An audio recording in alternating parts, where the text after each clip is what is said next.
Peter, Connie and John. I would just say this now, just pause for a minute. Please comment on the films, subscribe to the films. No comment is a silly comment. If you don't know something, you know, or I can help you, I gladly will. But the way we find out what you want is by the comments you do.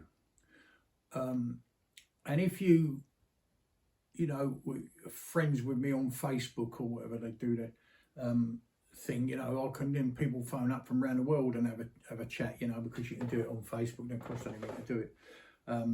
So anyway, they're asking me about, do I prefer any breed? What breed's better than others? What we got to remember, if we start off thousands of years ago with what horse looked like, it don't look anything like it does now. A man has bred each horse, or made breeds of horses then, to do a certain job. So if we keep it dead simple for a minute, because there's thousands of breeds, but if we do it, I don't know about thousands, but certainly a lot of breeds. If we do it just simple, we've got the Shire horse, yeah? So with that, we've got all the other horses you can think of. And we've got the cobs, and we've got the thoroughbreds, and we've got the ponies and the little tiny Shetland ponies, and then the Falabellas and miniatures and all sorts, right? But they've all been bred.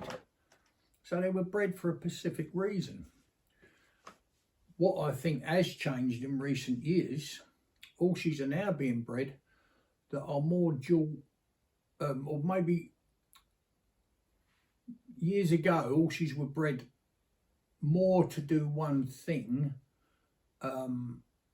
So take the Friesian horse, for instance. If you look at old films of Friesian horses, they were basically an all-round horse. Gelderlander was the same. So he'd go off to market and he'd be ridden and he'd plough a field. He'd work the cart. And a lot of horses years ago would be used like that. So they're a more broad spec. Now you see Friesians that are much lighter, much taller. They're doing dressage. They're doing all sorts of things. You know, a lot in carriage. Obviously, Friesians are a very beautiful animal and everybody loves them, and you see them on the funerals, weddings, etc., for people to do that. But if you look at the old ones, I mean, I'm getting on in years now, and when I was out there, you saw some old types. They were much thicker in the bone, and they were nearer in a lot of ways. I know people are going to, you know, have their own opinions, which is lovely. Just in my opinion, it's only what I think. A lot of them were like a Dell's pony. You know, there wasn't that much difference to them. If you could have made the Dells, they were 15 hands, 15-1. Yeah, very, very similar. A lot of bone, a lot of feather. Still had a nice action.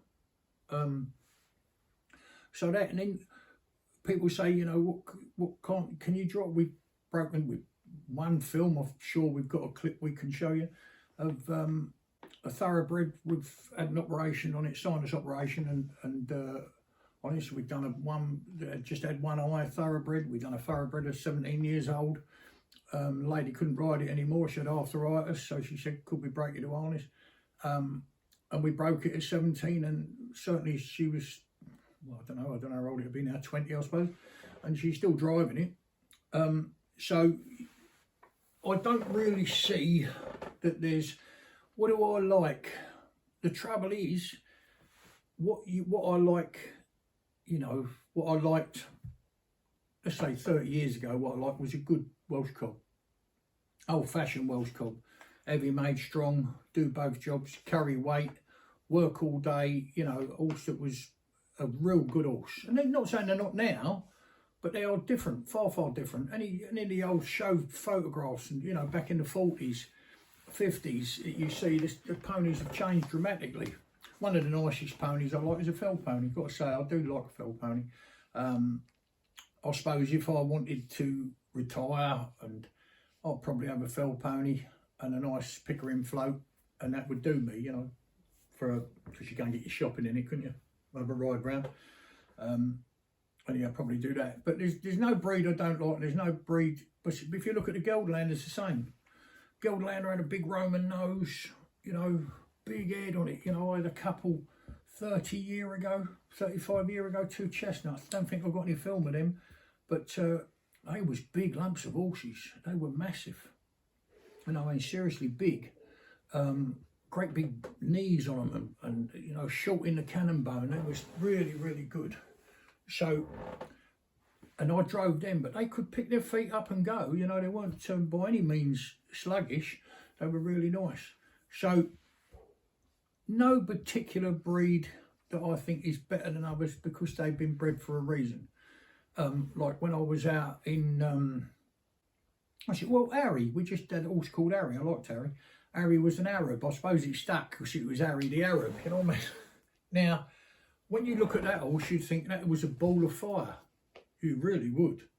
He goes up the road like that with his neck arched, flicking his toes out like that, and his tail straight up, hanging down. Oh, beautiful. I mean, they're a lovely looking animal. Would they appeal to me particularly? No, not particularly, but you've got to admit they are like an oil painting. They are a beautiful looking Arab. You know, an Arab is a beautiful looking horse. There's no two ways about it. Friesian's a lovely looking horse. Skelderlander's a lovely looking horse. But the old Cleveland Bay, he wasn't a bad looking horse. You never see him today. You never hear him being bred much.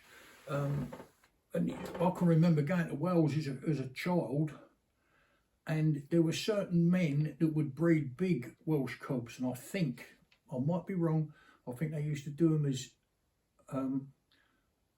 A, B, C's, D's and E's, I think, or there was a E, I don't know, something like that if I remember rightly. And some of them would be up around 15 to pushing 16 hands.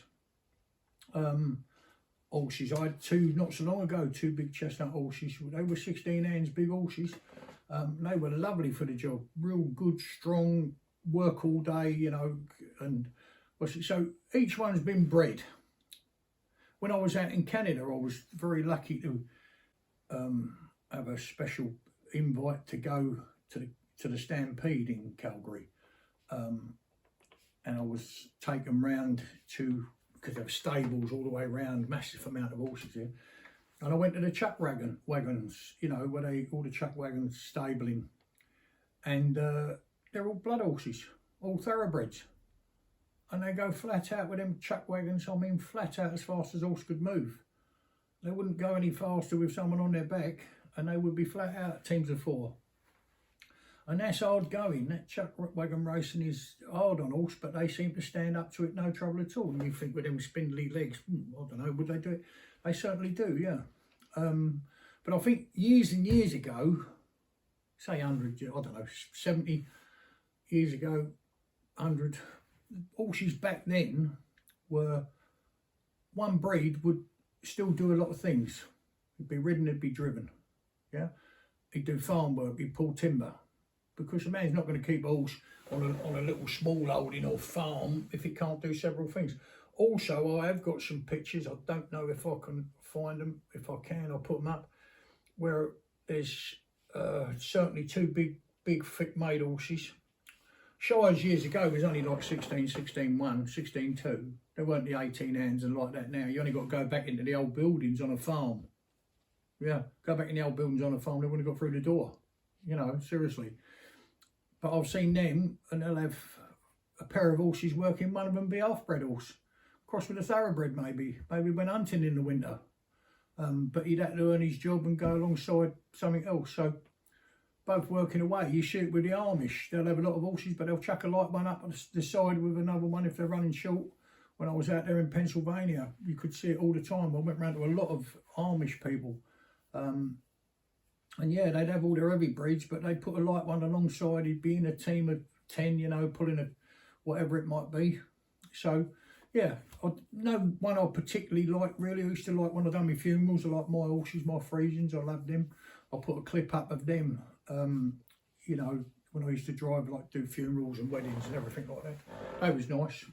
It's a good film to watch actually. Seriously good film, because the two horses out the front are only just coming 4 years old. Just coming 4 years old. And we come out the cemetery, and all the cars stop for me to come out so I can come and turn across them like that. And one car come right from the back and drove straight under my horses' heads, and they never murmured, you know. And I was proud of them because there's only babies out the front, you know, really. You know, they just finished training them, they hadn't done much work, but it was lovely. It's worth watching that film, yeah. So yeah, that's as much as I can tell you about that, but they're all lovely, aren't they, really? And the one we got, we always think's the best. you know. Anyway.